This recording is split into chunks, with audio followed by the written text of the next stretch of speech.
Bismillahirrahmanirrahim. Assalamualaikum warahmatullahi wabarakatuh.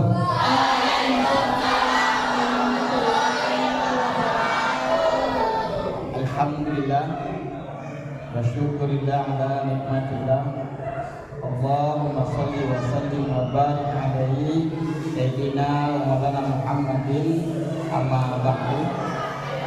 Dan pertama kita hormati kepala sekolah kita Cynthia, yang kita hormati dan kita sayangi dewan guru kita, dan yang kami banggakan dan mencintai anak-anak siswa-siswi SMP 5. Insyaallah semuanya ahli surga, amin. Alhamdulillah, karena sekalian tidak ada yang lebih mengetahui tentang diri kita, tidak ada yang lebih sayang kepada kita kecuali adalah Allah Subhanahu wa Ta'ala. Semua fasilitas kehidupan yang ada di dunia ini Allah kasih free, gratis kepada kita semuanya, sehingga kita bisa merasa nikmatnya kesehatan, nikmat iman, nikmat Islam. Makanya kita bisa hadir ke sini. Ada yang nggak bisa hadir karena sakit. Nah, kita hadir sini karena sehat. Sehatnya jasmaninya dan sehat rohaninya. Dan saya juga pikirannya tentu jadi ODGJ kan? Bersyukur sekali kita dikasih kenikmatan yang luar biasa dari Allah Subhanahu wa Ta'ala. Oleh karenanya patut kita bersyukur dengan ucapan Alhamdulillahirabbil alamin. Kedua kalinya di lupa juga kita aturkan salawat beserta salam kepada baginda besar kita itu Nabi Muhammad sallallahu alaihi wasallam. Berkat bimbingan beliau, ajaran beliau, kita bisa merasakan nikmatnya iman, nikmatnya Islam ini. Kalau tidak ada ajaran Islam sampai ke Indonesia, mungkin ajaran komunis yang hadir di kita ini. Dulu hampir kudeta komunis, alhamdulillah ulama kita kuat, masyarakat kuat imannya, kita tidak jadi komunis. 350 tahun dijajah Belanda, kita tidak punya Kristen. Alhamdulillah kita tetap beragamanya Islam. Mayoritas Indonesia agamanya Islam, walaupun dulunya mayoritasnya agamanya Hindu Buddha. Nah, hari ini kita memperingati Maulid Nabi, hari kelahiran baginda besar itu Nabi Muhammad sallallahu alaihi wasallam.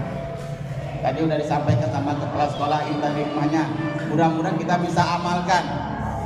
Kita dengar, kita amalkan. Anak-anak sekalian, zaman sekarang ini banyak orang itu bisa memberi contoh, tapi sedikit yang bisa menjadi contoh. Memberi contoh mudah, gampang, tapi menjadi contoh, nah berat. Apa yang kita bisa contoh, ya kan? Ada yang sangat bisa kita jadi contoh toladan kita, yaitu baginda Muhammad Sallallahu Alaihi Wasallam. Allah sudah sampaikan kepada kita. A'udzubillahi minasyaitonirrajim. Bismillahirrahmanirrahim. Laqad ja'akum Rasulullahi min anfusikum. Telah kami datangkan Rasulullah itu dari golongan kamu, dari golongan kita. Kalau ada yang nyuruh kambing mencontoh ayam, itu kebangetan yang nyuruhnya. Kenapa? Kambing suruh nyontoh ayam, nggak level. Kambing harusnya nyontoh kambing, sapi harusnya nyontoh sapi, onta harusnya nyontoh onta, orang harusnya nyontoh orang. Makanya baginda Rasulullah itu orang, manusia, bukan golongan malaikat, bukan golongan jin. Baginda Nabi kita itu golongan malaikat, ribet. Gimana mau ngikutnya? Malaikat nggak tidur, malaikat nggak makan, malaikat nggak minum, sama duit nggak perlu, sama cewek nggak naksir. Ribet, gimana mau nyontohnya? Superman, wah superhero hebat, bisa terbang. Gimana mau nyontohnya? Kita mau terbang. Dulu ada anak-anak nyontoh Superman, lompat di lantai 21, pasang kain sarung di leher, lompat lantai 21, langsung game over. Keluar di koran. Nggak bisa dicontoh. Lagi kalau contoh dia stres, Superman pakai tenaga dalam di luar, gila orang gila itu. Maka kita yang kita contoh itu adalah baginda Rasulullah Sallallahu Alaihi Wasallam. Itu jadi contoh tauladan kita. Nah, walaupun Rasulullah manusia, ini bukan sembarang manusia. Rasulullah sama seperti diri kita. Kita makanlah kita. Makan, Rasulullah makan. Tapi apa bedanya Rasulullah dengan kita? Kalau Rasulullah makan, sedikit makannya. Kalau kita sedikit-sedikit makan. Sedikit-sedikit makan. Nanti mau berangkat sekolah makan. Nanti tengah belajar ada diam-diam makan. Nanti jam istirahat makan lagi. Ya kan? Nanti pulang zuhur makan lagi. Nanti asar makan lagi. Maghrib makan lagi. Mau tidur masih ngemil makan lagi. Rasulullah berkeringat, kita berkeringat. Tapi beda keringat Rasulullah. Kalau Rasulullah berkeringat wangi seperti minyak kasturi. Padahal di zaman itu belum ada minyak wangi. Nah kalau kita berkeringat, alhamdulillah menjadi pandai teman seorang pingsan tadi. Maka udah ada minyak wangi, aman sedikit. Kita beludah, Rasulullah beludah juga. Tapi kalau Rasulullah beludah, jadi obat. Ada dikisahkan pada saat Rasulullah dan Sayyidina Abu Bakar hijrah, itu kan dikejar-kejar kaum kafir. Berhenti di depan Gua Sur. Turun dari ontanya, dan dulu ya Rasulullah, saya lebih dulu masuk dalam Gua Sur ini. Kenapa?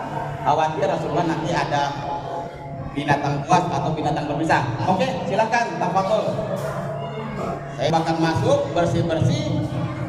Emang betul namanya gua ada penghuni, gua kecil sempit. Kalau kamu nanti naik haji, mudah-mudahan amin kita semuanya berangkat. Ada gua kecil sekali di sana di Gua Sur, bersih-bersih Sayyidina Abu Bakar, dan kebetulan di sana ada lipan kelabang Arab besar sekali. Kena ke tangannya Sayyidina Abu Bakar. Pernah digigit lipan? Pernah enggak? Itu kalau digigit luar biasa bisanya tuh. Sayyidina Abu Bakar tahan. Walaupun tangannya biru, ngenyut ditahannya. Baik ya Rasulullah, sudah saya bersihkan, sudah aman. Baginda boleh masuk dalam Gua Sur. Oke, terima kasih, masuk. Masuklah Sayyidina Abu Bakar dan Baginda Rasulullah SAW masuk dalam gua.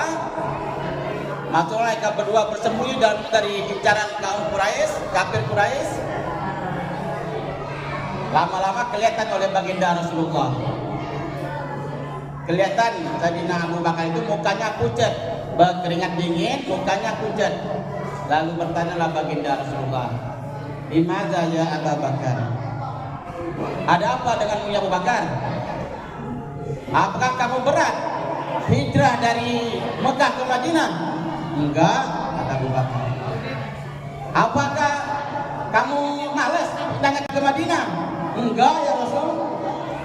Apa kamu takut dikejar kafir Quraisy? Enggak juga ya Rasul. Lalu kenapa pucat mukanya? Ya Rasul, tadi lagi bersih-bersih, tangan gigit lipan. Wah, kenapa enggak cerita dari tadi? Ya Rasul, takut merepotkan Rasulullah. Oh, ini tangannya.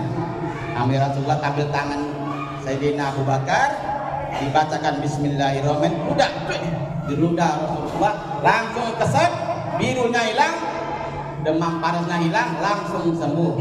Itu ludah Rasulullah. Ludah kita, itu kalau kena ludah kita tambah buruk ya. Menanah, birunya makin besar, yang ada pingsan.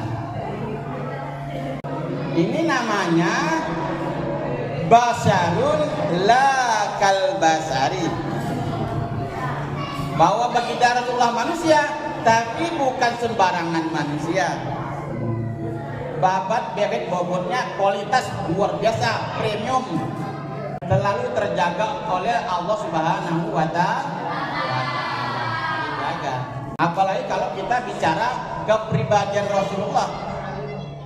Bagaimana Rasulullah? Itu semua contoh, semuanya ada di dalam Baginda Rasulullah. Ayo adik-adik, abang-abang sekalian, jadi tanya mau jadi apa? Ustaz, mau jadi tentara. Oh, Rasulullah panglima perang. Mau jadi apa lagi? Ustaz, mau jadi politikus DPR. Oh, Rasulullah juga pejabat, ya, penasehat. bahkan digelar Al-Amin. Mau jadi apa? Raja, presiden. Rasulullah juga pemimpin di Madinah, presiden, ya. Damai di Madinah antara Yahudi dan orang Islam, damai selama kepemimpinan baginda Rasulullah. Mau jadi apa saja, semuanya ada contoh di baginda Rasulullah. Mau jadi nanti rumah tangga, nanti mau jadi pemimpin rumah tangga, mau jadi rumah tangga, contoh Rasulullah sudah ada. Semuanya sudah ada menjadi contoh kita dari baginda Rasulullah. Baik, kita bahas apa saja yang bisa kita contoh dari baginda Rasulullah. Yang pertama, mental Rasulullah. Mental Rasulullah ini mental lebih hebat daripada baja, lebih kuat daripada batu karang di lautan. Nah, kita sekolah ini dalam rangka melatih mental kita. Kalau tiap hari kita bolos, mulakan guru, bohongkan guru, selamat, mental kamu jadi mental pembohong. Pura-pura izin sakit padahal mengejar kelayang. Siapa yang kamu bohongi? Guru. Tidak, guru tidak dibohongi. Kamu telah membohongi diri sendiri. Hari itu nggak dapat ilmu. Rugi, ya rugi diri kita sendiri. Guru mah nggak rugi. Guru ngasih ilmu, kamu nggak datang, nggak dapat ilmu. Maka kita harus rajin-rajin datang ke sekolah. Kalau tidak benar-benar jujur, benar, maka lebih baik sekolah. Demam sakit, bilang sehat, dan bilang sehat, datang sekolah, sembuh betulan, karena kita percaya diri. Rasulullah baru usia 2 bulan dalam kandungan ibunya. Siapa nama ibunya? Siti Aminah. Dalam kandungan ibunya Rasulullah 2 bulan, bapaknya meninggal dunia. Siapa nama bapaknya?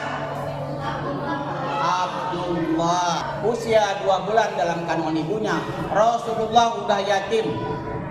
Bapaknya meninggal dunia. Setelah dilahirkan, umur 4 hari lekas dilahirkan oleh ibunya, Rasulullah dipindah asuhkan ke ibu susuan. Siapa namanya ibu susuannya? Halimatu Sa'diyah. Siapa namanya? Halimatu Sa'diyah, ibu susuannya. Di sana dia dibesarkan, disusui, dibesarkan, didik, mengembala kambing.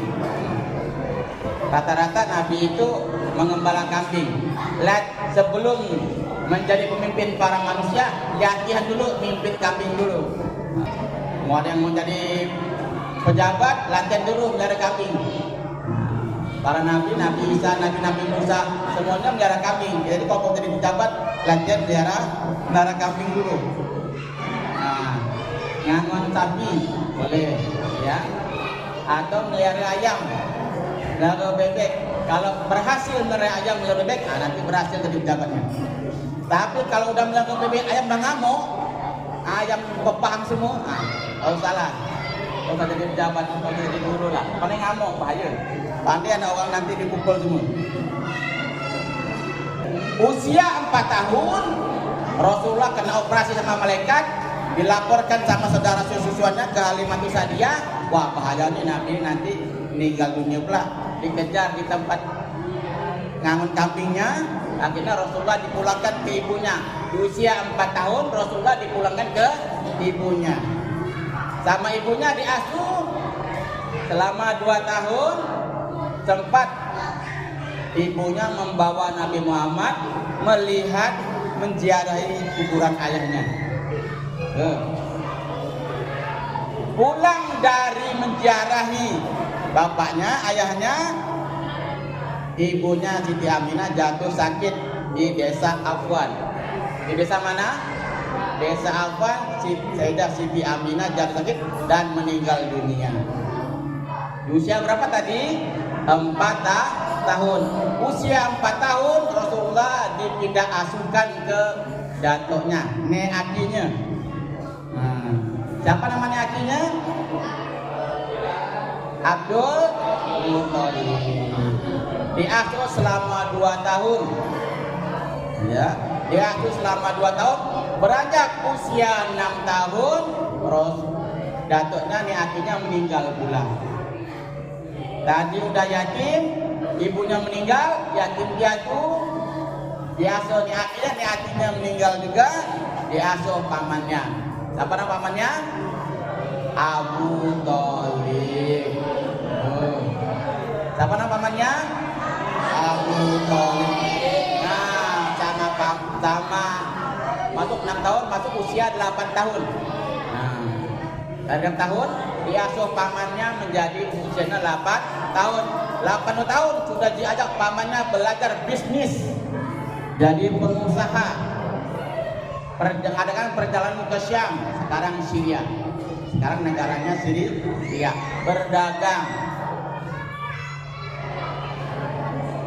berdagang sampai di sana tuh. Dari kecil, dari dalam kandung ibunya saja, cobanya Nabi itu berat sekali. Sudah yatim, ketemu ibu bentar baru 2 tahun, meninggal pula ibunya, yatim piatu terus, punya kakeknya Nabi meninggal pula, punya paman. Pamannya juga nanti di usianya udah jadi Nabi, dan pamannya juga meninggal. Itu juga Nabi sedih juga, karena pamannya itu baik sekali, tapi meninggalnya dalam kondisi kafir. Itu udah jalan ceritakan tuh, cerita Isra Mi'raj itu. Mental Nabi dari kecil udah dilatih. Bahkan ketika jadi Nabi pun baginda Rasulullah beserta jamaahnya diusir, dianiaya. Siapa yang menganiayanya? Pamannya sendiri. Siapa nama pamannya? Gelarannya Abu Lahab. Apa gelarannya? Nama aslinya Abu Lahab itu Allah masih gelarnya Abu Lahab, bapak paling bodoh. Abu Jahal, gelarannya bisa Abu Jahal, bisa Abu Lahab. Abu Lahab yang jadi kayu bakar di neraka nanti. Karena di dunia disuruh ngapi-ngapi orang, jadi nanti di neraka jadi tukang api dia, yang hidupkan bara neraka. Nah, Abu Jahal, Abu Lahab, ini paman Nabi. Jadi diusir, dianiaya oleh paman sendiri. Coba nyebar Nabi itu. Bagaimana Nabi? Selalu memaafkan dengan ramah. Tadi kepala sekolah kita sudah nyampaikan, waktu ketika belum jadi Nabi, sholat, mau disolat dilempar tai onta. Mau berjalan dari rumahnya diludahi. Udah berjalan sampai ke Mekah, di Ka'bah, sholat, pas lagi sujud dibagikan tai onta. Ngamuk Nabi, ada. Nabi memaafkan. Satu, ini mental Nabi luar biasa. Tidak kemenyek, tidak lemah, tidak cengeng. Nah kita jadi pelajar nih, jangan cengeng, jangan lemah, jangan lembek. Dikasih tugas, PR, laksanakan. Disuruh ngapal dengan penuh semangat. Suruh nulis, jangan nggak nulis, dicatat. Karena ilmu itu, kata Mahfudz dikatakan, ilmu itu bagaikan binatang buruan. Gimana binatang buruan tuh? Lari-lari, udah ketembak kakinya, diikat, jangan nggak diikat. Kalau kita ngejar hewan buruan berikutnya, yang satu udah ditembak tapi masih hidup, maka ketika kita dapat hewan yang baru, hewan yang pertama udah hilang. Kenapa? Udah lari, karena nggak diikat. Ilmu juga begitu, mesti diikat. Walaupun bisa nempel ke kepala kita, tapi kita pandai lupa ingatan. Maka untuk membantu ingatan kita, maka ilmu itu dicatat. Jadi kalau kita dalam belajar sekolah, dicatat hal-hal yang penting. Kalau ada LKS-nya dikasih stabilo atau digaris bawahi. Kurang paham, di sampingnya catatan kaki tambahan. Yang di samping ibu gurunya itu, pak gurunya tambahan, supaya ingat apa pesan-pesan beliau itu. Sehingga kalau ulangan kita bisa menjawabnya. Kita mah terbalik cara belajarnya. SKS, sistem kabut semalam. Besok kita ulangan anak-anak, nanti malam baru belajar serius. Dipelajari 6 bulan, Diajarkan 6 bulan, belajar sungguh-sungguhnya semalam. Masuk nggak ilmunya? Nggak masuk. Mana pun orang pintar aja belajarnya sungguh-sungguh tiap hari, kamu nggak pintar amat belajar semalam, nggak ada masuk. Ibaratnya kalau kita ada botol diisi air seember, langsung dicurahkan, banyak masuknya, banyak tumpahnya. Airnya banyak masuk, banyak tumpahnya. Banyak tumpahnya, botolnya kecil lehernya, maka masuknya pelan-pelan, insya Allah penuh. Artinya apa? Kalau kita belajar itu butuh proses, perlu proses. Jadi keberhasilan itu diawali keberhasilan yang kecil, dikit-dikit jadi bukit. Jadi belajar pelan-pelan, ditabung ilmunya tuh dikit-dikit, dikit-dikit jadi bukit. Maka keberhasilan pertama adalah kita mendengarkan guru. Keberhasilan kedua kita nyatat. Keberhasilan yang ketiga kita mulai paham. Keberhasilan keempat belum paham, bertanya dengan teman. Belum paham lagi tanya sama gurunya. Terus aja. Nanti ilmunya bertambah paham, tambah ngerti. Tuh. Jadi mental yang pertama yang harus kita contoh dari baginda Rasulullah SAW adalah mental yang kuat, tidak lemah, tidak malas, tidak loyo, pantang menyerah, ya, tidak mudah galau, tidak mudah putus asa, selalu semangat dalam belajar. Tiap hari dalam pikirannya ada menambah kebaikan, menambah pahala, menambah pahala. Ciri-ciri orang beriman tuan anak sekalian, ziyadatul khair. Apa namanya tadi ulangi? Ziyadatul khair. Coba ulangi. Ziyadatul khair. Ulangi lagi, sama-sama yuk. Ziyadatul khair. Kurang kompak. Sekali lagi. Selalu bertambah kebaikan.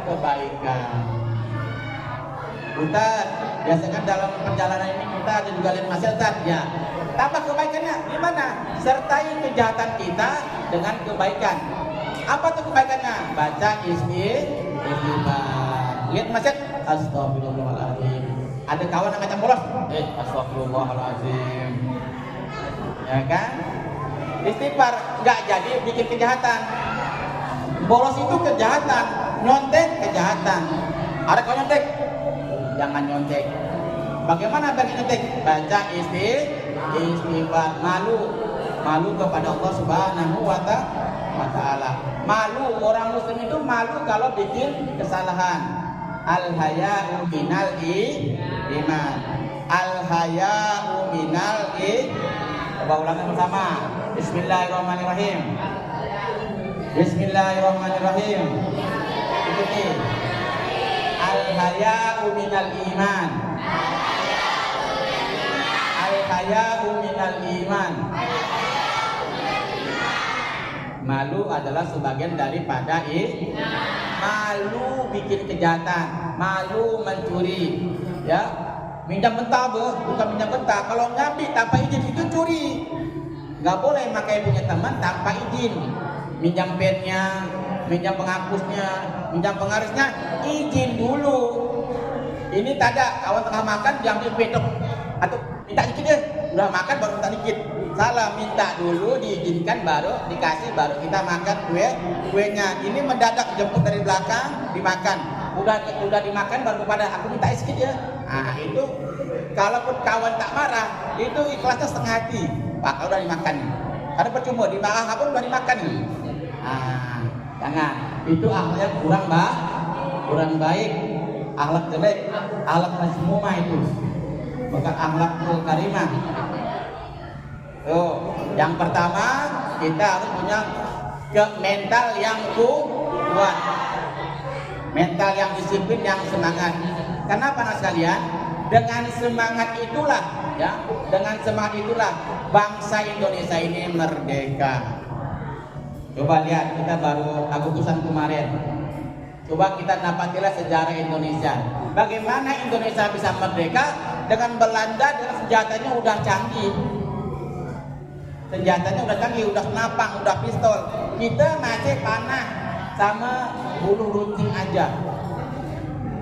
Baru kita bilang Allahu Akbar, tembak dan jauh mati dah. Tapi karena penuh semangat, alhamdulillah kita bisa merasa nikmatnya kemerdekaan. Ini berkat para pahlawan kita. Berkat para pahlawan kita. Oh, hari ini Palestina belum merdeka. Jangankan nak makan nyaman, sekolah pun tak bisa. Udah 2 tahun terakhir ini anak-anak Palestina tidak bisa ikut ujian nasional, tidak bisa sekolah. Kenapa? Negaranya udah hancur kayak bubur. Kalau yang punya HP dia udah nauzubillah menjadi bukan lagi negara, itu udah 5 gedung, semua gedungnya hancur semuanya.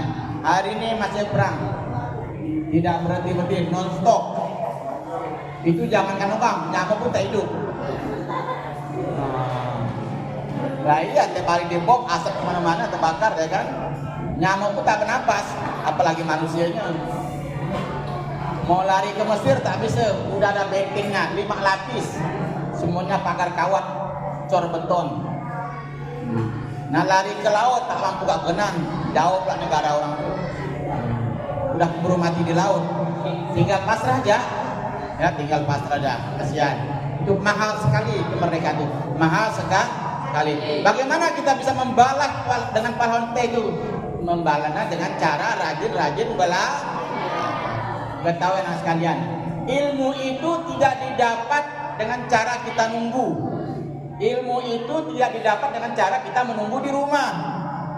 Orang soleh mengatakan, al ilmu yukta wala ya'ti. Coba kita ulangi bersama.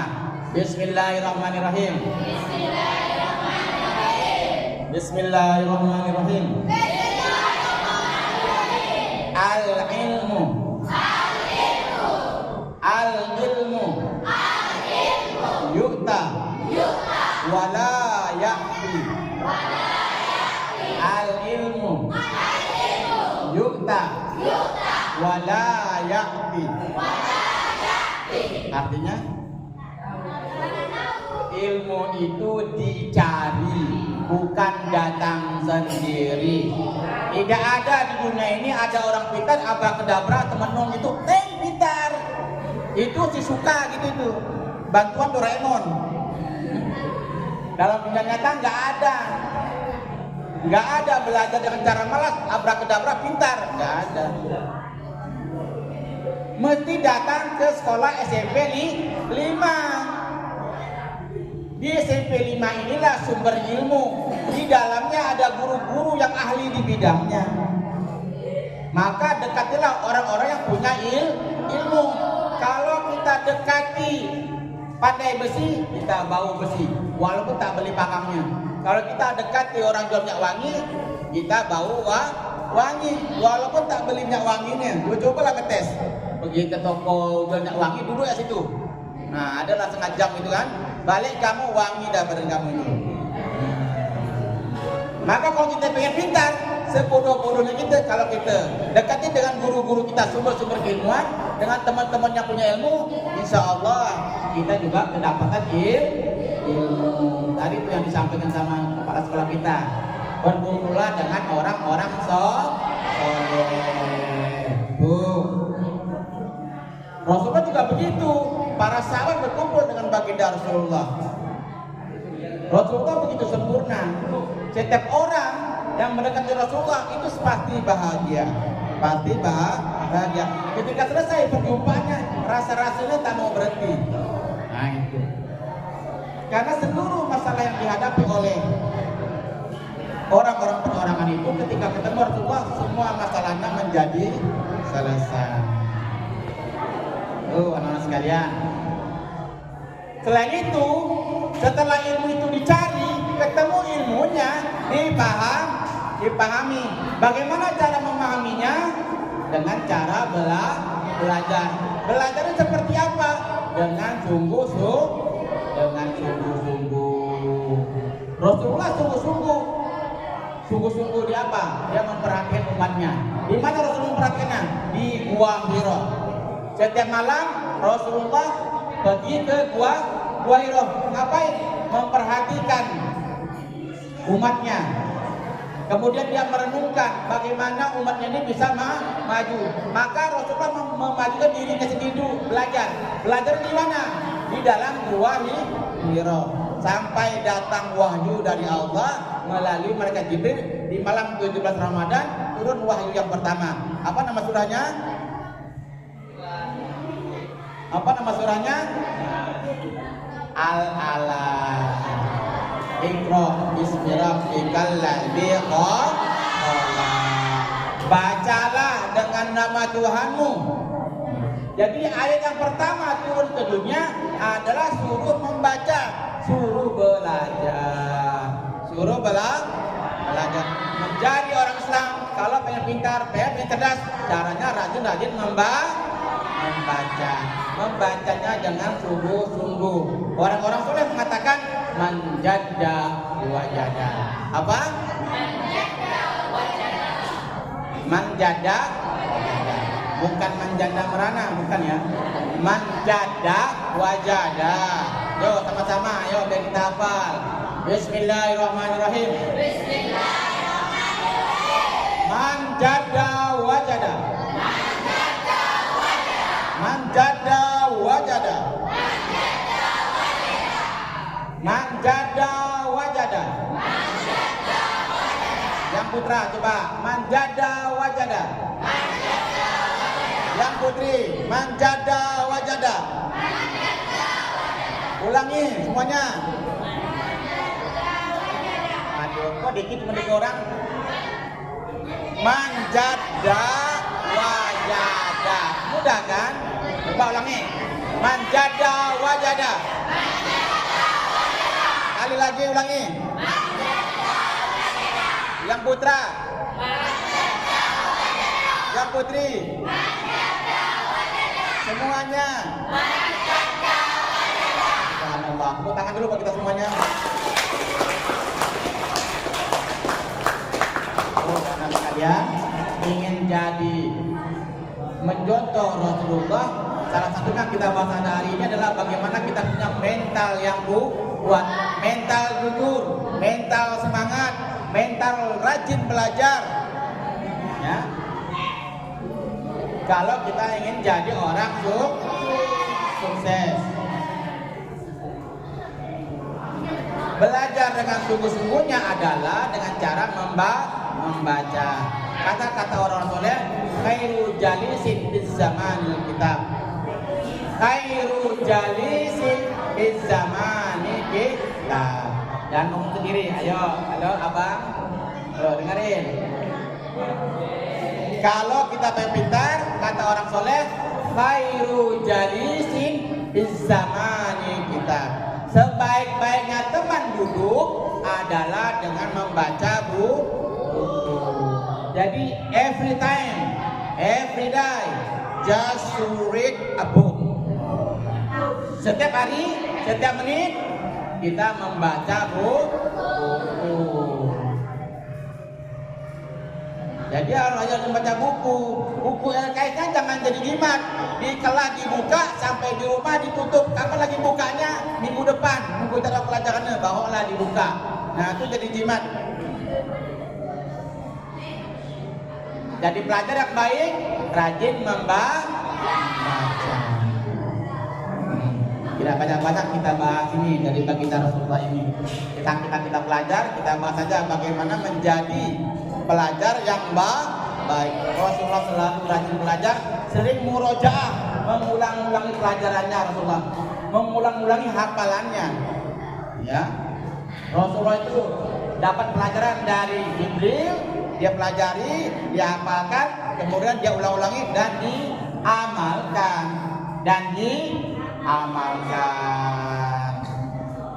Al ilmu bila amalin kasajaro bila samarin. Coba ikuti. Bismillahirrahmanirrahim. Bismillahirrahmanirrahim. Al ilmu bila amalin kasajaro bila samarin. Al ilmu bila amalin as-sajaro bila samarin. Artinya apa?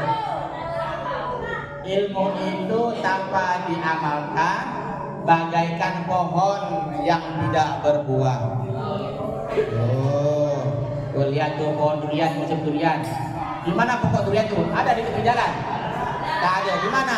Di gunung-gunung, hutan lebat. Karena dia berbuah, orang nunggunya. Ya kan, malam-malam buta. Nunggu apa? Durian jatuh. Kenapa ditunggu? Pokoknya berbuah.